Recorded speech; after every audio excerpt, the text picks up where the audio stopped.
Middle ఈస్ట్లో high tension వాతావరణం ఇంకా కొనసాగుతున్న సమయంలో ఇటు అమెరికా ఇజ్రాయెల్ దాడులతో ఇరాన్ అతలాకుతలం అయిపోతుంది. ఇటు ఇరాన్కు కోలుకోలేని ఒక దెబ్బ తీసింది అమెరికా. ఇటు దాడులతో ఇరాన్లో భారీగా ఇటు ఆస్తి నష్టం, అలాగే ఇటు ఇరాన్కు మద్దతుగా ఇటు కాశ్మీర్లోని కొంతమంది ప్రజలు ప్రస్తుతానికి డొనేషన్స్ని కలెక్ట్ చేస్తున్నారు.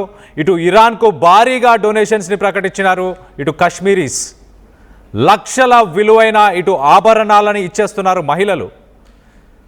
ఇటు భర్త చనిపోయిన మహిళలు విడోస్ వాళ్ళందరూ కూడా వాళ్ళ భర్తలు కొనిచ్చిన నగలను కూడా ఇచ్చేస్తున్నారు. ఇటు శ్రీనగర్, అనంతనాగ్, అలాగే బద్గాం, కార్గిల్, లడాఖ్లో ఈ డొనేషన్స్ని ప్రస్తుతానికి సేకరిస్తున్నారు. ఇటు ఇండియా వ్యాప్తంగా 1000 కోట్ల టార్గెట్ పెట్టుకున్నారు ఇటు షియాకి సంబంధించిన ముస్లిమ్స్. ఇటు బంగారు ఆభరణాలు స్వచ్ఛందంగా అందించేస్తున్నారు మహిళలు.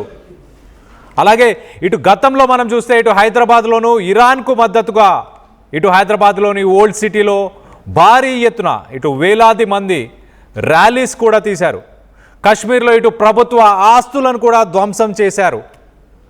ఇటు నేషనల్ ఐడెంటిటీ, రిలీజియస్ ఐడెంటిటీ, మీరు మీ దేశాన్ని ముందుగా ప్రేమిస్తారా లేకపోతే మతాన్ని ముందుగా యాక్సెప్ట్ చేస్తారా అన్న దానిపైన ప్రస్తుతానికి సోషల్ మీడియాలో డిబేట్ నడుస్తుంది.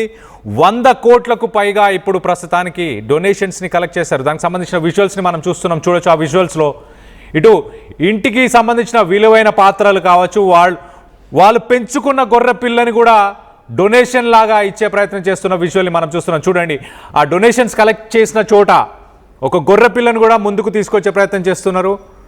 ఇటు భారీగా నగదు, అలాగే నగదుతో పాటు బంగారము, ఇంట్లో ఉన్న మహిళలందరూ, అలాగే విజువల్స్లో మనం చూస్తున్న చిన్నపిల్లలు వాళ్ళు యూజ్ చేసే పిగ్గీ బ్యాంక్స్. మహిళలు అయితే కొంతమంది భర్త కొనిచ్చిన ఆ నగలని, ఆ విడోస్ కూడా ఆ నగలని డైరెక్ట్గా ఈ డొనేషన్స్ కోసం ఇస్తున్నారు. ఇలాంటి డొనేషన్స్ మన సమాజంలో, ఇండియాలో ఇటు ఎంతోమందికి ఎడ్యుకేషన్ లేదు, ఎంతోమందికి హాస్పిటల్ ఫెసిలిటీస్, సరైన హాస్పిటల్ ఫెసిలిటీస్ లేవు, కొన్ని ఏరియాస్లో మౌలిక వసతులు కూడా లేవు. ఇటు పెహల్గాం లాంటి దాడులు జరిగినప్పుడు కావచ్చు, ఇటు ఆపరేషన్ సింధూర్ సమయంలో కానీ మిగతా టైమ్స్లో ఇలాంటి డొనేషన్స్ ఎందుకు ముందుకు రావు అని ఇప్పుడు సోషల్ మీడియాలో చర్చ నడుస్తుంది. చాలామంది గతంలో ఇటు ఇరాన్కి సంబంధించిన స్లోగన్స్ ఇస్తూ ర్యాలీస్ చేసినప్పుడు ఇటు హైదరాబాద్లో కానీ ఇటు కాశ్మీర్లో ప్రభుత్వ ఆస్తులను కూడా ధ్వంసం చేశారు. అయతుల్లా ఖమేనీ చనిపోయినప్పుడు ఇతర దేశానికి సంబంధించిన ఒక లీడర్ని చనిపోతే ఇక్కడ ప్రభుత్వ ఆస్తులను కొల్లగొట్టడం ఏంటి, ఇక్కడ ర్యాలీస్ తీయడం ఏంటి అంటూ ఇటు సోషల్ మీడియాలో ఇటు క్రికెటర్ యుజ్వేందర్ చహాల్, అలాగే ఇటు రష్మి గౌతమ్ ఇలాంటి వాళ్ళు సోషల్ మీడియాలో ప్రశ్నించారు. చాలా క్లియర్గా అలాంటి వ్యక్తులు, మీరు ఆ దేశాన్ని ప్రేమించినా, అక్కడ నాయకులను ప్రేమించినా వాళ్ళందరూ తిరిగి ఇరాన్కే వెళ్ళిపోవాలి, ఇక్కడ ప్రభుత్వాలు కూడా వాళ్ళని వెనక్కి పంపించాలి అంటూ ఇటు రష్మి కానీ కొంతమంది ఇటు క్రికెటర్స్ కూడా కొంతమంది పోస్టులు పెట్టారు. ఇరాన్కి సంబంధించిన ఒక హీరోయిన్, బాలీవుడ్లో పనిచేస్తున్న ఒక హీరోయిన్ మాత్రం ఇరాన్ గురించి పరిస్థితులన్నీ చిన్నప్పటి నుంచి నేను చూస్తూ వచ్చాను, ఇరాన్కి ఇక్కడ ఇండియన్స్ మద్దతు తెలపడం అదొక పెద్ద షాక్గా భావిస్తున్నాను నేను, అక్కడ ఒక నియంత పాలన జరుగుతున్న సమయంలో మేము అక్కడ నుంచి ప్రాణాలని దక్కించుకొని బయటకు వచ్చాము, ఆ దేశాన్ని వదిలి వచ్చామంటూ ఇరాన్కి సంబంధించిన ఒక హీరోయిన్, ఇటు బాలీవుడ్లో వర్క్ చేస్తున్న ఒక హీరోయిన్ చెప్పుకొచ్చే ప్రయత్నం చేసింది. మరొక పక్కన దీనికి సంబంధించి మరిన్ని డీటెయిల్స్ ఇచ్చే ప్రయత్నం చేస్తా. ఓవరాల్గా ఇండియా వైడ్గా ఎలాంటి ఇన్సిడెంట్స్ చోటు చేసుకున్నాయో చెప్పే ప్రయత్నం చేస్తా. ఇటు కాశ్మీర్లో ఒక విడో తన భర్త చనిపోకముందు తనకి ఇచ్చిన గోల్డ్ ఐటమ్స్ అన్నిటి కూడా ఇటు ఆ కాశ్మీరీ ఉమెన్ ఆ డొనేషన్స్లో వాటన్నిటిని కూడా ఆమె ఆ గోల్డ్ని ఇవ్వడం జరిగింది. మరొక పక్కన ఇటు కాశ్మీరీస్ ఇరాన్ ఎంబసీకి ఇవన్నీ కూడా we will never forget kindness అంటూ ఇరాన్ ఎంబసీ కూడా దీనిపైన ఒక స్టేట్మెంట్ రిలీజ్ చేసింది. ఇటు దాతలని పొగుడుతూ ఇరాన్ ఎంబసీ కూడా చెప్పుకొచ్చే ప్రయత్నం చేసింది. మొత్తం మీద ఇటు షియా డామినేట్ చేసే ప్రాంతాలు, కాశ్మీర్లో ఉన్న ప్రాంతాలు, ఇటు బుద్గాం, బారాముల్లా, లడాక్ ఇలాంటి ప్రాంతాల్లో కాశ్మీరీస్ ప్రస్తుతానికి డొనేషన్స్ని కలెక్ట్ చేస్తున్నారు. ఇరాన్లో ఏదైతే ధ్వంసమైన ఇన్ఫ్రాస్ట్రక్చర్ కావచ్చు, వాటన్నిటి కోసం ఇక్కడ డొనేషన్స్ని కలెక్ట్ చేస్తున్నారు. సో సోషల్ మీడియాలో దీని మీద కొంత డిస్కషన్ అయితే జరుగుతుంది. ఇప్పుడు గతంలో మౌలిక వసతులు కావచ్చు, లేకపోతే ఎడ్యుకేషన్ లేక, సరైన హాస్పిటల్ ఫెసిలిటీస్ లేక ఎంతోమంది బాధపడుతుంటారు. వాళ్ళ కోసం ఎందుకు ఇలాంటి డొనేషన్స్ గతంలో ఈ షియా కమ్యూనిటీ వాళ్ళు ఎందుకు చేయలేదు అంటూ క్వశ్చన్ చేస్తున్నారు. మరో పక్కన ఇటు కశ్మీర్ లాంటి ప్రాంతంలో అయతుల్లా ఖమేనీ చనిపోయినప్పుడు కశ్మీర్ లాంటి ప్రాంతంలో ప్రభుత్వ ఆస్తులను ఎందుకు కొల్లగొట్టారు, ఇక్కడ ఆస్తులను ఎందుకు నాశనం చేశారు అంటూ క్వశ్చన్ చేస్తున్నారు. మరో పక్కన ఇటు హైదరాబాద్ ఓల్డ్ సిటీకి సంబంధించిన దారుల్ షిఫా, అలాగే మక్కా మస్జిద్ కావచ్చు, ఇలాంటి ప్రాంతాల్లో కూడా నిరసనలు ఎందుకు వ్యక్తపరిచారు. ఇక్కడ హ్యుమానిటేరియన్ క్రైసిస్ వచ్చినప్పుడు ఎందుకు ఈ కమ్యూనిటీ ముందుకు రాలేదు అంటూ సోషల్ మీడియాలో ప్రస్తుతానికి చర్చ నడుస్తుంది. ఎంతగా వీళ్ళు ఇటు డిజిటల్ మీడియాలో కూడా, సోషల్ మీడియాలో కూడా వీళ్ళు ఎంతగా ఒక ప్రాపగండాన్ని ముందుకు తీసుకెళ్లే ప్రయత్నం చేశారు. దానికి ఒక ఎగ్జాంపుల్ చెప్తే ప్రయత్నం చేస్తా. ఇటు ఎక్స్టర్నల్ అఫైర్స్ మినిస్ట్రీ ఇటు అమెరికా ఇండియాకు సంబంధించిన ఎయిర్ బేసెస్ని వాడుకోమంటూ అమెరికాకి ఇండియా సపోర్ట్ చేస్తుంది ఇరాన్ మీద అటాక్ చేయడానికి అంటూ ఒక సోషల్ మీడియాలో ఒక ప్రాపగండాన్ని కూడా ఫార్వర్డ్ చేశారు. ఒక సోషల్ మీడియా ఒక ప్రాపగండాన్ని ముందుకు తీసుకెళ్లే ప్రయత్నం చేశారు. ఎంతగా దాన్ని ప్రమోట్ చేశారు అంటే ministry of external affairs ministry, central ministry, ఆ మినిస్ట్రీయే ముందుకొచ్చి ఇది ఒక ఫాల్స్ ప్రాపగండా, అమెరికా ఇండియాలో ఉన్న ఎయిర్ బేసెస్ని వాడుకోవడానికి మేము ఎక్కడా పర్మిషన్ ఇవ్వలేదంటూ చెప్పాల్సిన సిట్యువేషన్కి వెళ్ళిందంటే అర్థం చేసుకోవచ్చు ఇటు సోషల్ మీడియాలో కూడా ఎలాంటి ప్రాపగండాని రన్ చేస్తున్నారో. దానికి సంబంధించి స్టేట్మెంట్ కూడా మీకు చెప్పే ప్రయత్నం చేస్తా. India's ministry of external affairs rejects claims of role in Iran war, calls allegations fake, reports on the government's strong push back against speculative social media claims regarding US India military logistics. మరో పక్కన ఫేస్బుక్కి సంబంధించిన meta కూడా వీటిపైన respond అయింది. వాటన్నిటిని కూడా ఏం చేసింది, వాటన్నిటిని కూడా ఆ సోషల్ మీడియా హ్యాండిల్స్ అన్నిటినీ కూడా డిజాల్వ్ చేసేసింది. ఆ సోషల్ మీడియా హ్యాండిల్స్ అన్నిటిని కూడా బ్లాక్ చేసింది. ఆ స్టేట్మెంట్ కూడా మీకు ఒకసారి చెప్పే ప్రయత్నం చేస్తా. Meta takes down social media handles of prominent Jammu and Kashmir news outlets. So వాళ్ళు న్యూస్ అవుట్లెట్స్ ఏవైతే షియా కమ్యూనిటీకి సంబంధించిన న్యూస్ అవుట్లెట్స్ ఏవైతే ఉన్నాయో ఆ అవుట్లెట్స్ని యూటిలైజ్ చేస్తూ ఇటు ఇండియాకు సంబంధించిన ఎయిర్ బేసెస్ని అమెరికా వాడబోతుంది అంటూ ఇలాంటి ఒక ప్రాపగండాని ముందుకు తీసుకెళ్లే ప్రయత్నం చేశారు. దాన్ని under section 79/3/B under section 79/3/B కింద ఇన్ఫర్మేషన్ టెక్నాలజీ యాక్ట్ కింద వాటన్నిటిని కూడా ఆ సోషల్ మీడియా హ్యాండిల్స్, ఆ న్యూస్ హ్యాండిల్స్ వాటన్నిటిని కూడా షట్ డౌన్ చేసినట్టు తెలుస్తుంది. సో మొత్తం మీద Meta blogs Facebook, Instagram pages of Kashmiri newspapers amid unrest over Khamenei's death.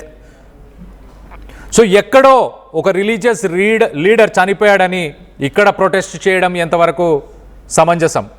అలాగే ఇక్కడ ఎన్నో పబ్లిక్ ఇష్యూస్ ఉన్నాయి, ఎన్నో హ్యుమానిటేరియన్ ఇష్యూస్ ఇండియాలో ఇంకా ఉన్నాయి. వాటి గురించి ఎందుకు వీళ్ళు ముందుకు రాలేదు గతంలో? ఇప్పుడు ఖమేనీ చావుకు కోసం అలాగే ఇటు ఇరాన్లో ఏదైతే ప్రభుత్వ ఆస్తులు ఇన్ఫ్రాస్ట్రక్చర్ ఏదైతే కుప్పకూలిపోయిందో దాన్ని రీబిల్డ్ చేయడానికి 100 కోట్లని డొనేషన్స్ని కలెక్ట్ చేశారు. రానున్న రోజుల్లో దాన్ని 1000 కోట్లు టార్గెట్గా ముందుకు తీసుకెళ్లే ప్రయత్నం చేస్తున్నారు. నేషనల్ ఐడెంటిటీ ఇంపార్టెంటా, రీజనల్ ఐడెంటిటీ ఇంపార్టెంటా అంటూ ఇప్పుడు సోషల్ మీడియాలో ప్రస్తుతానికి దీనిపైన చర్చ నడుస్తుంది. దానికి సంబంధించిన విజువల్స్ ఉన్నాయి, ఒకసారి ఆ విజువల్స్ని చూసే ప్రయత్నం చేద్దాం.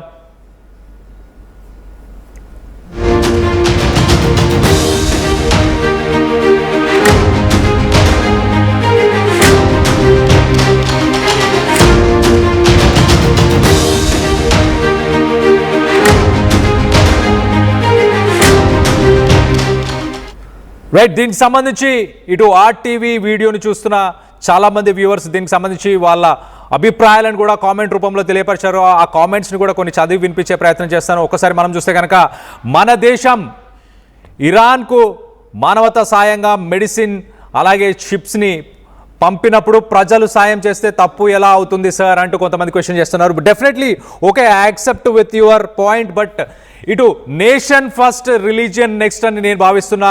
ఇక్కడ మరి ప్రభుత్వ ఆస్తులను కాశ్మీర్లో కొల్లగొట్టాల్సిన అవసరం ఏముంది? ఇక్కడ ప్రజలకి చాలామందికి మౌలిక వసతులు లేని వ్యక్తులు కాశ్మీర్లో కూడా చాలామంది ఉన్నారు. ఎలక్ట్రిసిటీ లేని వాళ్ళు, అలాగే ఎడ్యుకేషన్ లేని వాళ్ళు, హెల్త్ ఫెసిలిటీస్ లేని వాళ్ళు, వాళ్ళ కోసం స్కూల్స్ కానీ వాళ్ళ కోసం హాస్పిటల్స్ కానీ అలాంటి వాటి కోసం కాశ్మీరీస్ ఎందుకు డొనేషన్స్ని పెట్టలేదు?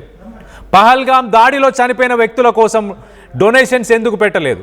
అంటే ఇక్కడ ఉంటూ ఇక్కడే బతుకుతూ ఇక్కడ నేషనాలిటీ కావచ్చు, ఇక్కడ గవర్నమెంట్ స్కీమ్స్ కావచ్చు, ఇక్కడ ఐడెంటిటీ అన్నీ తీసుకొని మరి ఒక ఇరాన్ ప్రభుత్వానికి అక్కడ ఉన్న ఒక లీడర్ కోసం ఇలాంటి సాక్రిఫైసెస్ చేయడం కరెక్టేనా, సమంజసమేనా అన్నది నాకు ప్రశ్న. మరికొన్ని కామెంట్స్ కూడా మీకు చదివి వినిపించే ప్రయత్నం చేస్తా.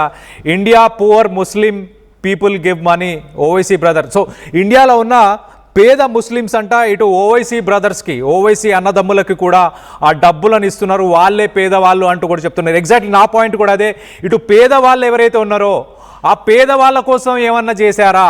ఆ పేదవాళ్ళ కోసం యునైటెడ్గా ఏ కమ్యూనిటీ అయినా కూడా ముందుకొచ్చి చేశారా? ఇలాంటి టైమ్స్లో వచ్చి ఇటు ఇరాన్కి సపోర్ట్ చేయడం తప్పని నేను అనట్లేదు, సపోర్ట్ చేస్తున్నారు, ఓకే యాక్సెప్ట్ చేస్తాను. కానీ ఇక్కడున్న హ్యుమానిటేరియన్ ఇష్యూస్ కావచ్చు, ఇక్కడున్న పబ్లిక్ ఇష్యూస్ కావచ్చు, వాటి గురించి ఎందుకు మాట్లాడలేదు గతంలో ఎప్పుడు అన్నదే నా ప్రశ్న. వాటి గురించి ఎట్ ద సేమ్ టైం ఇటు Iran supreme leader Ayatollah Khamenei చనిపోయినప్పుడు ఇక్కడ ప్రభుత్వ ఆస్తులను కొల్లగొట్టాల్సిన అవసరం ఏముంది? ఇక్కడ ప్రభుత్వ ఆస్తులను ధ్వంసం చేయాల్సిన అవసరం ఏముంది? ఇవన్నీ అవసరం కాదు కదా. మరి వాటి గురించి ఎందుకు ప్రశ్నించకూడదు? ఇంకో పక్కన ఇండియన్ ముస్లిమ్స్ మైనారిటీస్ ఎలా అవుతారు? ఇండియన్ గవర్నమెంట్ ముస్లిమ్స్కి సబ్సిడీస్ క్యాన్సిల్ చేయాలి, ఇండియన్ ముస్లిమ్స్ అసలు మైనారిటీస్ ఎలా అవుతారు అంటూ క్వశ్చన్ చేస్తున్నారు. ఓకే, అది డిఫరెంట్ సబ్జెక్ట్గా మనం చూడాల్సిందే. ఖచ్చితంగా కాన్స్టిట్యూషన్ దాంట్లో ఇన్వాల్వ్ అయ్యింది కాబట్టి. మరో పక్కన వాళ్ళకి సబ్సిడీలు క్యాన్సిల్ చేయాలి అంటూ చెప్పుకొచ్చే ప్రయత్నం చేస్తున్నారు. 100 కోట్ల డొనేషన్స్ని కలెక్ట్ చేయగలిగిన వాళ్ళ కోసం సబ్సిడీస్ అవసరమా అని ప్రశ్నిస్తున్నారు కేవీఆర్ రెడ్డి. మరో పక్కన అలాగే ఇరాన్ కోసం యుద్ధంలో పోరాడాలి, ఇటు డొనేషన్స్ని కలెక్ట్ చేస్తున్న వాళ్ళు ఇరాన్ కోసం వెళ్ళి ఇరాన్లో యుద్ధంలో ఆ పోరాటంలో పాల్గొనాలి అంటూ కూడా కామెంట్స్ వస్తున్నాయి. మరో పక్కన వాళ్ళ కంట్రీకి వాళ్ళు మనీ డొనేట్ చేస్తే తప్పేముంది? వాళ్ళ కంట్రీకి వాళ్ళు డొనేట్ చేయట్లేదు. వాళ్ళు ఇక్కడ ఇండియాలో ఉంటూ ఇండియాలో ఎడ్యుకేషన్ కావచ్చు, ఇండియా గవర్నమెంట్ ప్రొవైడ్ చేస్తున్న ఐడెంటిటీ కావచ్చు, నేషనల్ ఐడెంటిటీ కావచ్చు, ఇవన్నీ యూటిలైజ్ చేసుకుంటూ అక్కడ గవర్నమెంట్కి వాళ్ళు సపోర్ట్ చేస్తున్నారు. వాళ్ళ గవర్నమెంట్ కాదు, వాళ్ళ దేశం కాదు. మరి ఇండియాలో ఎందుకు వాళ్ళు జీవనం సాగిస్తున్నారు? ఇండియన్ ఐడెంటిటీ ఎందుకు తీసుకెళ్తున్నారు ముందుకి? ఒకసారి ఓల్డ్ సిటీకి సంబంధించి మనం చూస్తే ఓల్డ్ సిటీలో కూడా ఎంతోమంది వ్యక్తులు ఇటు విజువల్స్లో మనం చూస్తున్నాం చాలా క్లియర్గా. ఓల్డ్ సిటీకి సంబంధించిన మహిళలు, వృద్ధులు, చిన్నపిల్లలతో సహా వేలాది మంది ర్యాలీగా ఇటు బయటకు వచ్చారు, ర్యాలీ తీశారు. అయతుల్లా ఖమేనీ చనిపోయినప్పుడు తన ఫోటోని యూటిలైజ్ చేస్తూ, అలాగే ఇప్పుడు కూడా వేలాది మంది ఇటు 100 కోట్ల సంఖ్యలో డబ్బులని డొనేషన్స్లా కలెక్ట్ చేసే ప్రయత్నం కూడా చేస్తున్నారు. మరో పక్కన ఇటు ఇండియాలో ఉంటూ ఇండియాకి సహాయం చేయకుండా ఇరాన్కి ఎందుకు చేస్తున్నారు? మరి కాశ్మీర్కి ఎందుకు సహాయం చేయడం లేదు అంటూ క్వశ్చన్ చేస్తున్నారు. ఎగ్జాక్ట్లీ ఇండియాలో ఉంటూ ఇటు ఇండియాకి ఎందుకు, ఇండియా క్రైసిస్లో ఉన్నప్పుడు, హ్యుమానిటేరియన్ క్రైసిస్లో ఉన్నప్పుడు, ఫ్లడ్స్ వచ్చినప్పుడు, లేకపోతే ఒక సైక్లోన్ వచ్చినప్పుడు, లేకపోతే ఒక అవలాంచో, లేకపోతే న్యాచురల్ డిజాస్టర్స్ వచ్చినప్పుడు ఇలాంటి ఒక మూమెంట్, ఇలాంటి ఒక డొనేషన్ ఎందుకు చేయట్లేదు అంటూ ప్రశ్నిస్తున్నారు. ఎగ్జాక్ట్లీ రాజు సకినాల కామెంట్ చేశారు, ఇండియా కోసం కూడా చేయాలి కదా, ఇటు ఇరాన్ కోసమే ఎందుకు చేస్తున్నారు అంటూ క్వశ్చన్ చేస్తున్నారు. మరికొన్ని కామెంట్స్ కూడా ఉన్నాయి, ఆ కామెంట్స్ కూడా ఒకసారి చదివి వినిపించే ప్రయత్నం చేస్తా. ఇటు ఎవరి కరెన్సీ ఎవరికి ఇస్తారు? కరెన్సీని కన్వర్ట్ చేస్తారు. మొత్తంగా కలెక్ట్ చేసిన తర్వాత ఆ కరెన్సీని కన్వర్ట్ చేసే ప్రయత్నం చేయొచ్చు. ఆ కరెన్సీని ఇటు బ్యాంక్స్ ద్వారా కన్వర్ట్ చేసి వాటిని ఇరాన్కి పంపించే ప్రయత్నం చేయొచ్చు. సో మొత్తం మీద ఇటు ఇరాన్ కోసం ఇంత మొత్తంలో 100 కోట్లు, ఆ విజువల్స్లో మనం చూడొచ్చు. ఇంట్లో ఉన్న సామాగ్రి, ఇంట్లో ఉన్న విలువైన యుటెన్సిల్స్ కానీ లేకపోతే బంగారం కానీ మనం విజువల్స్లో చూస్తున్నాం. చూడండి, వాళ్ళ ఇళ్లలో ఉన్న బంగారంతో సహా బంగారము, ఇత్తడి, రాగి, ప్రతి ఒక్క వస్తువుని ఒక వ్యక్తి అయితే మనం చూడొచ్చు, ఒక గొర్రె పిల్లను కూడా పట్టుకొని వచ్చాడు, దాన్ని కూడా నేను డొనేట్ చేయడానికి రెడీగా ఉన్నానంటూ. మొత్తం మీద ఇంకో పక్కన రైట్ సైడ్ విషయంలో మనం చూస్తున్నాము, ఆ కలెక్ట్ చేసిన అమౌంట్ని, ఆ కలెక్ట్ చేసిన ఆ ఐటమ్స్ అన్నిటినీ కూడా మొత్తానికైతే వాళ్ళు లెక్క వేస్తున్నారు. ఆ విలువని, వాల్యుయేషన్ని కూడా చేసే ప్రయత్నం చేస్తున్నారు. ఆ కరెన్సీ నోట్ల వాటన్నిటిని కూడా, కలెక్ట్ చేసిన నోట్స్ అన్నిటిని కూడా కౌంట్ చేస్తూ ఆ డొనేషన్స్ ఎవరైతే ఇచ్చారో వాళ్ళ నంబర్స్ని, వాళ్ళ డీటెయిల్స్ని కూడా రాసుకునే ప్రయత్నం చేస్తున్నారు. ఇటు సిల్వర్ ఆర్నమెంట్స్, అలాగే ఇటు రాగికి సంబంధించి కావచ్చు, గోల్డ్ ఆర్నమెంట్స్, కాయిన్స్తో సహా, ఆ పాత్రలతో సహా అన్నిటిని కూడా యాంటిక్ మెటీరియల్ ఉన్నట్టుంది, యాంటిక్ మెటీరియల్స్ని కూడా కలెక్ట్ చేస్తూ వాటన్నిటిని కూడా మనం చూడొచ్చు. నెత్తి మీద పెట్టుకొని ఒక మహిళ వచ్చే ఆ విజువల్ని కూడా చూసాం. 100 కోట్లని ఇంత తక్కువ టైంలోనే కలెక్ట్ చేశారు. మరి రానున్న రోజుల్లో 1000 కోట్లకి టార్గెట్ పెట్టుకున్నట్టు కూడా తెలుస్తుంది. మొత్తం మీద ఇటు మన దేశంలో, ఇటు ఇండియాలో ఉంటూ ఇటు మరొక దేశానికి ఇలాంటి ఒక సపోర్ట్ని ఎలా చూడాలి? నేషనల్ ఐడెంటిటీ ముందొస్తుందా, రీజనల్ రిలీజియస్ ఐడెంటిటీ ముందొస్తుందా?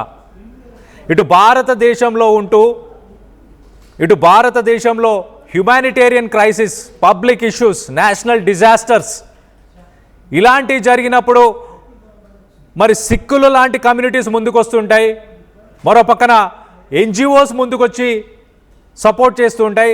మరి అలాంటప్పుడు వచ్చే వ్యక్తులు, ఇప్పుడు ఈ ఇరాన్ సమయంలో వచ్చిన వ్యక్తులు మరి హ్యుమానిటేరియన్ క్రైసిస్ వచ్చినప్పుడు ఎందుకు ముందుకు రావట్లేదు అంటూ ఇటు సోషల్ మీడియాలో డిస్కషన్ నడుస్తుంది. మరో పక్కన ఇండియాకు సంబంధించిన ఎయిర్ బేసెస్ అన్నీ కూడా అమెరికా వాడుకోవడానికి హెల్ప్ చేస్తున్నాయి, భారత ప్రభుత్వం హెల్ప్ చేయబోతుంది అంటూ ఇటు సోషల్ మీడియాలో ఇన్స్టాగ్రామ్, ఫేస్బుక్, అలాగే యూట్యూబ్లో న్యూస్ ఛానల్స్, ఇటు షియా కమ్యూనిటీకి సంబంధించిన న్యూస్ ఛానల్స్ కూడా ఇలాంటి ప్రాపగండాని ముందుకు తీసుకెళ్లే ప్రయత్నం చేస్తే దాని మీద ఎక్స్టర్నల్ అఫైర్స్ మినిస్ట్రీ రెస్పాండ్ అయ్యింది. అలాగే ఇటు మెటా కూడా రెస్పాండ్ అవుతూ వాటన్నిటిని కూడా బ్యాన్ చేయడం జరిగింది. దీనికి సంబంధించి కొంతమంది క్రికెటర్స్ కూడా రెస్పాండ్ అయ్యారు, కొంతమంది ఇటు రష్మి గౌతమ్ కావచ్చు, వీరందరూ కూడా రెస్పాండ్ అయ్యారు. ఇరాన్ని సపోర్ట్ చేసేవారు, యుద్ధాన్ని సపోర్ట్ చేసేవారు, ఇరాన్ని అంతగా ప్రేమించేవారు అక్కడికి వెళ్ళిపోవాలంటూ కూడా పోస్టులు పెట్టారు. మొత్తం మీద దీనిపైన మీ అభిప్రాయాలు ఏంటి?